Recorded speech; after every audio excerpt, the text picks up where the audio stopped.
എന്തുകൊണ്ടാണ് E D കേരളത്തിൽ വരുമ്പോൾ അത് ഒരു തട്ടിപ്പാണ് അല്ലെങ്കിൽ ഒരു പ്രഹസനമാണ്, അത് ഒന്ന് പേടിപ്പിക്കാൻ വേണ്ടിയാണ് എന്ന് ഒരു ആരോപണം ഉയർന്നു വരുന്നത്? അതിന് പല കാരണങ്ങളുണ്ട്. നോക്കൂ, 2024 ലോക്സഭാ തെരഞ്ഞെടുപ്പ് വേളയിൽ കരുവന്നൂർ ബാങ്ക് തട്ടിപ്പ് കേസുമായിട്ട് ഇ ഡി വന്നു. എന്തായി? ആ ഇ ഡി എന്തായി?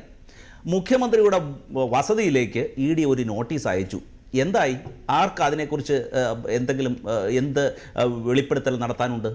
ഇനി അത് കഴിഞ്ഞ ഒന്നാം പിണറായി സർക്കാരിൻ്റെ കാലഘട്ടത്തിൽ സ്വർണ്ണക്കള്ളക്കടത്തുമായി ബന്ധപ്പെട്ട് വലിയ വിവാദങ്ങൾ ഉയർന്നു വന്നിരുന്നു. ആ സമയത്തും കേരളത്തിൽ ഇ ഡി വന്നു. എന്തായി അത്? അപ്പോൾ ഇത്തരത്തിൽ ഇ ഡി ഒരു തരത്തിലുള്ള ഒരു കൊടുക്കൽ വാങ്ങൽ എന്ന് പറയുന്നത് പോലെ ഒന്ന് ഭയപ്പെടുത്തുവാൻ വേണ്ടി, ഇപ്പോൾ തെരഞ്ഞെടുപ്പ് നടക്കുന്നു, ആ ഘട്ടത്തിൽ ഇവിടുത്തെ സർക്കാരിനെ ഒന്ന് ഭയപ്പെടുത്തുവാൻ വേണ്ടി ഉള്ള ഒരു പ്രഹസനം.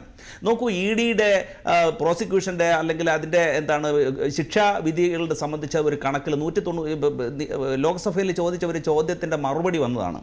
193 കേസുകൾ MLA മാർക്കോ അല്ലെങ്കിൽ തെരഞ്ഞെടുക്കപ്പെട്ട MP മാർക്കോ എതിരെ ഇ ഡി രജിസ്റ്റർ ചെയ്തു കഴിഞ്ഞ 10 വർഷത്തിനിടയിൽ. ശിക്ഷിക്കപ്പെട്ടത് 2 പേരാണ്. ഇനി മറ്റൊരു കണക്ക് പറയുന്നത് 5000 കേസ് ഇ ഡി രജിസ്റ്റർ ചെയ്തിട്ട് അതിൽ 40 എണ്ണം മാത്രമാണ് ശിക്ഷിക്കപ്പെട്ടിട്ടുള്ളത് എന്ന് പറയുന്നത്. അതിൻ്റെ ആ ഒരു അനുപാതം അത്തരത്തിൽ പോകുന്നു. ഇവിടെ കേരളത്തെ സംബന്ധിച്ച് നോക്കുമ്പോൾ ഇവർ പരസ്പര ബന്ധിതമായിട്ടുള്ള ഒരു നാടകം എന്ന് വേണമെങ്കിൽ നമുക്ക് വിശേഷിപ്പിക്കാം. കാരണം നമ്മുടെ ചരിത്രം അങ്ങനെയാണ് പറയുന്നത്. കാരണം നമ്മുടെ കേരള ഹൗസിൽ കേന്ദ്ര ധനമന്ത്രിയുമായി പ്രാതൽ കഴിച്ച മുഖ്യമന്ത്രിയാണ് നമുക്കുള്ളത്. അതുപോലെ കേന്ദ്ര ആഭ്യന്തരമന്ത്രിയുടെ വസതിയിലെത്തി കൂടിക്കാഴ്ച നടത്തുവാൻ പ്രാപ്തിയുള്ള അല്ലെങ്കിൽ അത്ര അടുപ്പമുള്ള ഒരു സംസ്ഥാന മുഖ്യമന്ത്രിയാണ് നമുക്ക് കേരളത്തിലുള്ളത്. അപ്പോൾ ഇവിടെ ആ ഒരു അർത്ഥത്തിലാണ് അല്ലെങ്കിൽ അതിൻ്റെ അടിസ്ഥാനത്തിലാണ് തീർച്ചയായിട്ടും ഈ തരത്തിൽ ഇ ഡി ഈ തെരഞ്ഞെടുപ്പ് ഘട്ടത്തിൽ വരുന്നതിൽ വലിയ കാര്യമൊന്നുമില്ല എന്ന് പറയുന്നത്. പക്ഷേ ഇവിടെ നമ്മൾ ഒരു കാര്യം മനസ്സിലാക്കണം. ഈ മസാല ബോണ്ടുമായി ബന്ധപ്പെട്ട് കിഫ്ബിയുടെ ഈ ഇടപാടുമായി ബന്ധപ്പെട്ടുള്ള ചില കാര്യങ്ങൾ ബഹുമാന്യനായ പ്രശാന്ത് ആര്യ അദ്ദേഹം ഇവിടെ പലതും ഇവിടെ വിവരിക്കുകയുണ്ടായി. ഇവിടെ ഇതിനകത്ത് അഴിമതി നടന്നിട്ടുണ്ട്, ഇതിൽ ദുരൂഹമായിട്ടുണ്ട് ഇതിലെ ഇടപാടുകൾ. അതുമാത്രമല്ല, ഭരണഘടനാപരമായ ഒട്ടനവധി പാളിച്ചകളും ഈ മസാല ബോണ്ടുമായി ബന്ധപ്പെട്ട് ഉണ്ടായിട്ടുണ്ട്.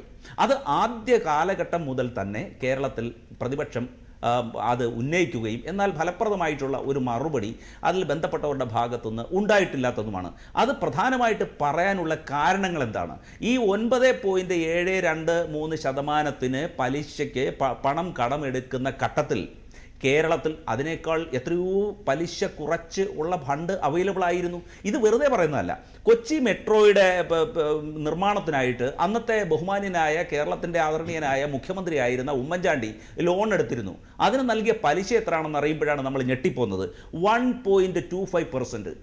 1.25% പലിശയ്ക്ക് ഇവിടെ ഫണ്ട് എടുത്തിട്ട് കൊച്ചി മെട്രോ സ്ഥാപിച്ച ഉമ്മൻചാണ്ടി ഉള്ളപ്പോഴാണ് ഇവിടെ ലണ്ടനിൽ പോയി മണി അടിച്ചിട്ട് ഈ കനേഡിയൻ കമ്പനിയിൽ നിന്ന് 9.723 പലിശയ്ക്ക് ഇൻട്രസ്റ്റിന് കടമെടുക്കുന്നത്.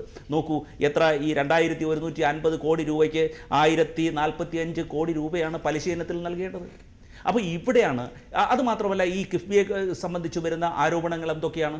അത് കുറേ റിട്ടയർ ചെയ്ത IAS ഉദ്യോഗസ്ഥർക്ക് താവളമൊരുക്കാൻ വേണ്ടിയുള്ള ഒരു വെള്ളാനയായിട്ട് മാറിയിട്ടില്ലേ?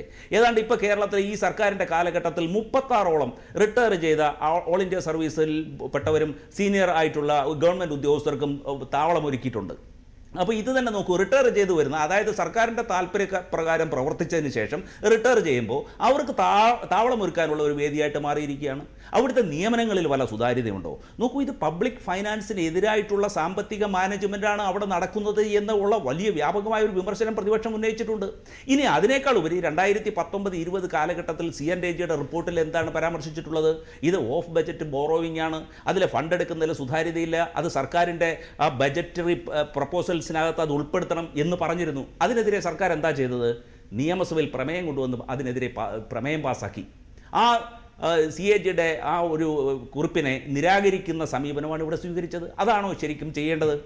അപ്പോൾ സത്യത്തിൽ ഗവൺമെൻറ് ഗ്യാരണ്ടിയിൽ ബോറോയിങ് നടത്തുമ്പോൾ അത് തീർച്ചയായിട്ടും നിയമസഭയിൽ ചർച്ച ചെയ്യപ്പെടുകയും കേരളത്തിൻ്റെ ബഡ്ജറ്റിൻ്റെ ഭാഗമായി വരികയും ചെയ്യണം. ആ ഫിനാൻഷ്യൽ പ്രിൻസിപ്പിൾ, ആ പബ്ലിക് ഫൈനാൻസിൻ്റെ മാനദണ്ഡങ്ങൾ അല്ലെങ്കിൽ ഘടനാപരമായിട്ടുള്ള തത്വങ്ങൾ അവിടെ ലംഘിക്കപ്പെട്ടിരിക്കുന്നു. അപ്പോൾ ഈ സാഹചര്യത്തിലൊക്കെയാണ് ഈ ഇഡിയുടെ ഈ നോട്ടീസിനെ ഇത് ഒരു എന്താണ് ഇത് ഭയപ്പെടുത്താൻ വേണ്ടിയുള്ള ഒരു നീക്കമായി പ്രതിപക്ഷം കരുതുന്നത്. ശരി.